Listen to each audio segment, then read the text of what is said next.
Légendes du folklore, faits paranormaux, disparitions inquiétantes ou machinations spirituelles, avec ma voix plongée au cœur des histoires les plus terrifiantes qui ont marqué l'esprit des hommes et les femmes de leur époque. Bienvenue dans les chroniques paranormales.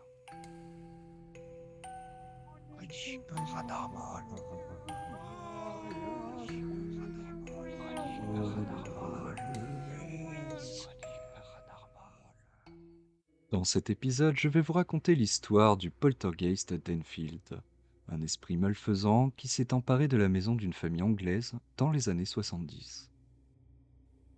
Avant toute chose, je pense qu'il est préférable, selon moi, de vous expliquer ce qu'est un poltergeist. Un poltergeist est un esprit malfaisant et agressif qui n'hésite pas à s'en prendre aux humains. Plusieurs témoignages parlent de phénomènes où des objets flottent dans l'air et s'empilent tout seuls les uns sur les autres. Des cas de meubles qui tombent sans raison ou de portes qui claquent sont des signes de maisons hantées par un poltergeist. Dans les années 70, Enfield est une ville du nord de Londres sans histoire où il fait bon vivre. Les enfants jouent dans les parcs, les ouvriers vont à l'usine, le rock commence à faire jaser les foules comme dans toutes les autres villes britanniques. Enfield Town est simplement connue dans le monde entier pour avoir été la première ville à posséder un distributeur automatique de billets dans le monde. Cependant, vers la fin des années 70, Enfield devient célèbre dans le monde entier pour une toute autre raison.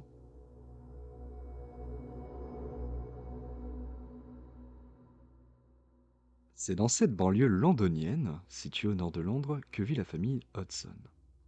En 1977, Peggy Hudson est une mère célibataire qui élève seule ses 4 enfants.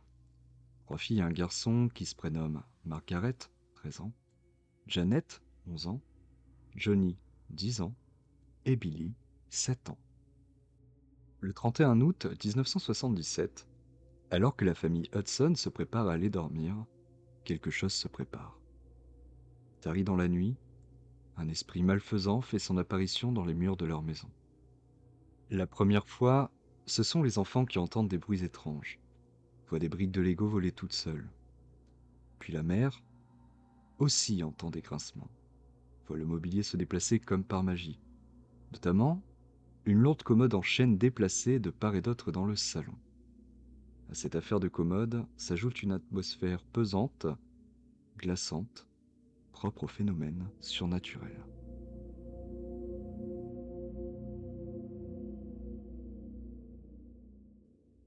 Effrayée, Peggy Hudson fait appel à son voisin, qui décide de venir jeter un œil.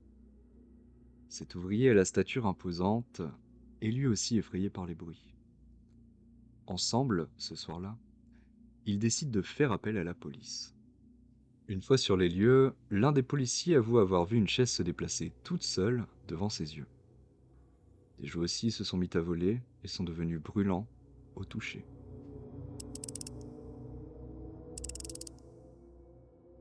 La pauvre Janet est la première victime des agissements du poltergeist, ce qui inquiète de plus en plus ses parents. De plus, les enquêteurs, après avoir été contactés par la famille, ils se sont aperçus que Peggy avait raison. Toutes les violences et autres manifestations se concentrent essentiellement sur la pauvre fille. L'inspectrice croit halluciner le jour de sa venue, lorsqu'elle voit le fauteuil du salon se déplacer devant ses yeux. C'est d'ailleurs ce qu'elle déclarera sous serment. Les policiers à ses côtés sont aussi confus, et malgré leur envie d'aider, ils ne peuvent rien y faire. Personne ne se trouve dans la maison. Selon les inspecteurs, qui sont formels, les fantômes n'existent que pour faire peur. Malgré tout ce que l'on a vu, nous ne pouvons rien faire. Il faut que quelqu'un s'occupe de Janet. Désemparée face à la situation, la mère de Janet décide de faire appel à une femme médium, qui, grâce aux journaux nommant la maison des Hudson la maison de l'étrange, accepte d'intervenir. Au cours d'une transe, elle affirme que la hantise était bien centrée sur la petite Janet. La médium la soigna, et selon sa famille, les manifestations ont cessé pendant plusieurs semaines.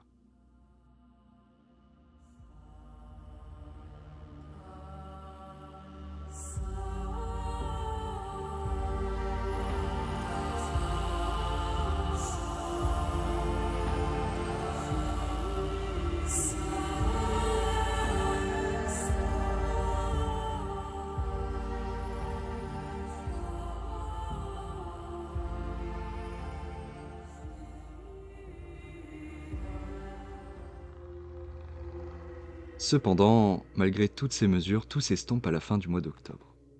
La maison des Hudson devient alors le terrain de jeu d'un esprit malfaisant encore plus violent qu'auparavant.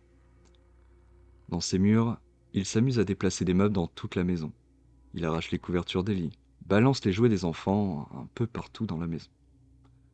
Le chaos s'acharne chez les Hudson, impuissant. Selon Peggy, la mère de Janet, elle avait pu voir à côté de sa fille une étrange flaque d'eau ayant les contours d'une silhouette humaine. Elle apparaissait parfois aussi sur le sol de la cuisine, en son absence. Suite à la diffusion des différents articles sur la famille et les faits étranges qui s'y déroulent, Maurice Gross, enquêteur du paranormal, décide de débarquer à Green Street. C'est cet homme qui a donné un nom à l'esprit, le fameux poltergeist d'Enfield. Dès son arrivée sur les lieux, Maurice Gross n'a qu'un seul objectif, celui de capturer le poltergeist. Durant chacune de ses expériences, l'esprit agit comme bon lui semble. Tantôt il s'amuse à allumer et à éteindre la lumière. Il déplace les objets de la chambre ou arrache les prises du mur. Les activités paranormales se multiplient. Malgré cela, il décide de forcer la rencontre avec le poltergeist. Accompagné du journaliste écrivain Guillaume Plerfer, ils ont tenté tous les deux, au moyen d'un système de bruit, de communiquer avec l'entité, qui dit avoir vécu 30 ans dans la maison. Lors de leurs échanges, l'esprit décide de se présenter en prenant possession de Margaret, délaissant Janet le temps d'un échange.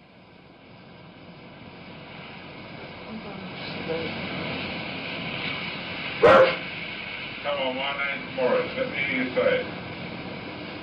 Morris. Come, if you squeak the bed, I can't hear you talking. Now, say Dr. Belloff. Come on. Come on, say it for me, Dr. Belloff. Dr. Belloff. Right, that's good. Fine. Shut up, that door. I'm 72 years old. I come from Jewel Park graveyard. And I have right near the church where Rena lives. And all my friends come from there as well. And we all make a game and go to the pub. And then we thought we'd pick your house, because I used to live here. And I will tell you some more. And if you don't get anyone else, just let Mr. Hook and Mr. Playback. I want you to tell me whether you remember what happened to you when you died. Just before you died and just after you died. Malgré ces dires, ces discours sont dépourvus de sens. Les deux hommes demandent alors à l'esprit de quitter la maison des Hudson et les laisser tranquilles. Mais à cela, il refuse. Après cette drôle de manifestation, Peggy Hudson ne perd pas espoir. Souhaitant que ses enfants soient heureux, elle décide de faire appel à un autre médium. En compagnie des enquêteurs, il vient alors s'occuper du cas et le calme revient pour quelques semaines au sein du foyer des Hudson. La suite des événements a pris une tournure d'une hantise plus banale, avec des apparitions soudaines de personnages divers.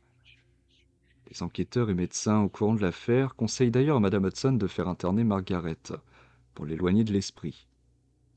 Un an plus tard, après de nombreuses crises de panique, elle décide de suivre leurs conseils.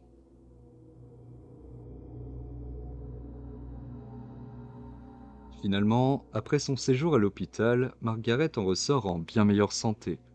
Disparition de ses crises. Cependant, malgré ça, rien d'étrange n'en ressort. Elle a tout d'une fille stable et équilibrée selon les psychiatres. De retour à la maison, l'esprit laissa la famille Hudson tranquille. Ainsi, le phénomène toucha à sa fin.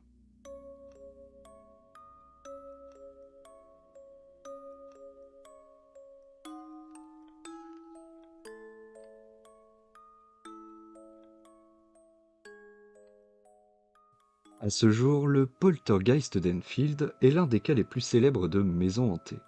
C'est aussi l'un des plus étudiés et surtout l'une des affaires où les experts ont obtenu le plus de preuves matérielles et de témoignages. Le cas Enfield a aussi inspiré le film d'épouvante Conjuring 2. Cependant, à part les enquêteurs et la famille Hudson, ainsi qu'un voisin et les policiers, malgré tout cela, personne n'a jamais vraiment su ce qui s'est réellement passé dans cette maison. Était-ce un coup monté des enfants? Était-ce une mauvaise blague de la famille Hudson souhaitant se mettre en avant auprès du monde entier? Rien n'est sûr. Et les réponses ne seront jamais données car la famille refuse, encore aujourd'hui, d'en parler. Mais les articles des journalistes, les aveux des enquêteurs ainsi que les écrits des jeunes enfants Hudson sont clairs. Tout laisse à penser qu'il s'est vraiment passé ces années-là des phénomènes bien étranges au cœur d'Enfield, la banlieue nord de Londres.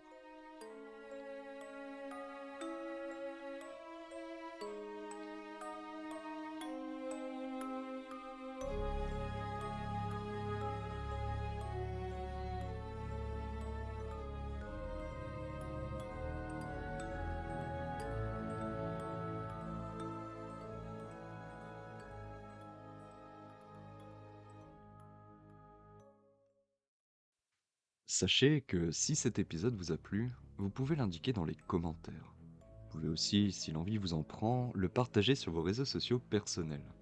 Si vous souhaitez être tenu au courant des prochains épisodes, n'hésitez pas à cliquer sur la petite cloche ou carrément vous abonner pour soutenir ce podcast. Dans tous les cas, on se retrouve prochainement dans les chroniques Paranormal pour une nouvelle histoire sous ce format. Chroniques Paranormal.